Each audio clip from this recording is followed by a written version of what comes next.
Anterior. Eduardo Bolinches, analista de Invertia, muy buenas. Muy buenas tardes, ¿cómo estamos, Marta? Muy bien, Eduardo, te quería preguntar un poco si habías podido echar un vistazo a los resultados de los bancos estadounidenses que han publicado en el día de hoy. Por citar algunos y dar algunas cifras también para los que no nos hayan escuchado todavía, JP Morgan ha publicado resultados, ha batido expectativas y además también ha superado los datos del mismo trimestre del año 2021 en cuanto a beneficio. Bank of America también ha superado expectativas y también ha superado esos datos del mismo trimestre del año anterior. Por otra parte tenemos a Wells Fargo, que bueno, pues sí que es cierto que supera expectativas, pero que su beneficio cae en torno a un 50% respecto al mismo periodo de 2021. Y luego, por último, tenemos a BlackRock, que también ha superado esas estimaciones de los expertos, pero que también gana menos que el año anterior. ¿Cómo has visto estos resultados? Porque sí que es cierto que a pesar de que la mayoría de ellos va a tener expectativas, no están comportándose del todo bien en bolsa estas empresas. Al final entiendo que puede también tener que ver esas provisiones o las declaraciones que han hecho sus directores, sus consejeros delegados, sus presidentes, sobre lo que puede pasar este año 2023. Entiendo que hay mucho miedo sobre cómo pueden afectar a los bancos, sobre todo una recesión. Efectivamente, y más que miedo, que en bolsa cotizan las expectativas. Es decir, está muy bien conocer lo que pasó hace 3 meses, los resultados empresariales del último trimestre del año, pero aquí lo preocupante, a los inversores por lo menos, es cómo va a ir este próximo año, 2023, en el que ya estamos de lleno. Entonces, claro, cuando los mismos CEOs nos dicen, vía despidos de personal, Goldman Sachs también ahora va a despedir a unos cuantos cientos de empleados, etcétera, etcétera, pues cuando nos dicen que las cosas no vienen bien, obviamente pues esto se resiente y va a ser la tónica de este año, ¿no? Cumplir las expectativas, pues porque dentro de lo que es la presentación de resultados, pues siempre se hacen pequeños trucos contables dentro de la fiscalidad y de la contabilidad correcta, pero siempre se maquillan lo mejor posible. Pero claro, las expectativas y sobre todo las cotizaciones actuales quieren más. Y ese es el problema. Así que digo que esto va a ser la tónica general de este año, donde creo que vamos a ir cumpliendo expectativas, pero ganando menos que el año pasado. Y esto es lo que nos gusta a los mercados. Y así están las cosas, ¿no? Con los mercados corrigiendo. Y además también es la excusa perfecta. Es viernes, la semana es estupendamente alcista. Y además tenemos fin de semana largo. Martin Luther King, el lunes es festivo en Wall Street. Así que la gente quiere pasar un fin de semana largo tranquilo. Y si la semana es positiva, y no digo la semana, digo todo el año que llevamos, pues razón de más para apretar el botón de vender y irse 3 días de fiesta. Eduardo, no sé si has podido echar un vistazo también a las provisiones que han publicado algunos de estos bancos. Por ejemplo, hablábamos de las provisiones de JP Morgan, también hablábamos de las de Bank of America, algunas de ellas como las de Bank of America quedando por encima de las previsiones. Bank of America concretamente ha hecho unas provisiones de 1.000 millones, más de 1.000 millones de dólares. ¿Esto debería hacernos preocuparnos?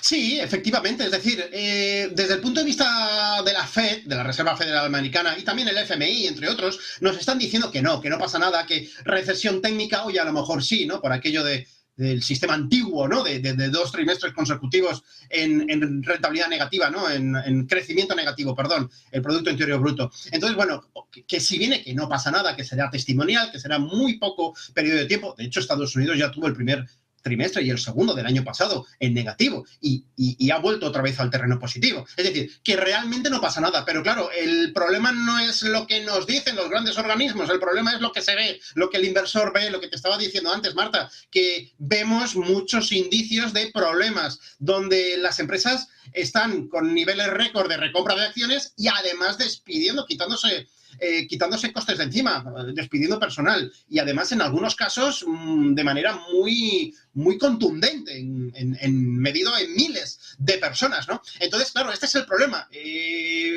Termómetros como el barril de petróleo, que no acaba de arrancar. Estamos con una guerra en Europa y el Brent pues no está ni mucho menos a niveles de donde estaba cuando comenzó la guerra en Ucrania. Es decir, recesión. No se estima que vaya a haber consumo de petróleo. Y este es el principal problema, el miedo a que efectivamente esa recesión económica global siga afectando y por lo tanto provocando provisiones más importantes de las que se están viendo ahora.